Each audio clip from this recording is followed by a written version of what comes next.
সময়টা ছিল বিকেল বেলায়, যখন পাখিগুলো নিজেদের বাসার উদ্দেশ্যে উড়ে যাচ্ছিল। ঠিক তখনই তাড়াতাড়ি করে সন্ধ্যেটা নেমেই গেল। সন্ধ্যের পরে ছেয়ে গেল চারিদিকে কুচকুচে ঘুরঘুটে অন্ধকার। গাছে গাছে পেঁচারা আর ডাকছিল আর উড়ে উড়ে কোথায় যেন যাচ্ছিল।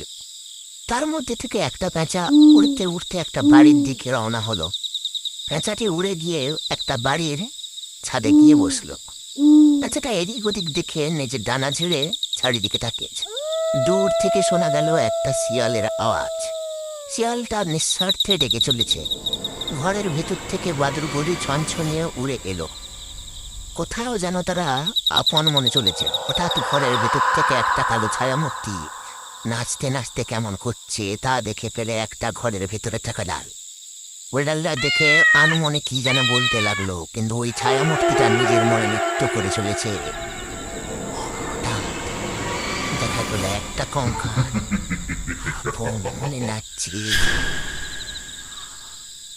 তারপরই শোনা গেল জঙ্গলের সেই রকম মারাত্মক একটা আওয়াজ। জঙ্গল যেন নিজের মনে পড়ে চলেছে। হঠাৎ করে ওরা বাড়িটার উপর পড়ে বজ্রপাত, সাথে সাথে বাড়িটি ভেঙে যায়।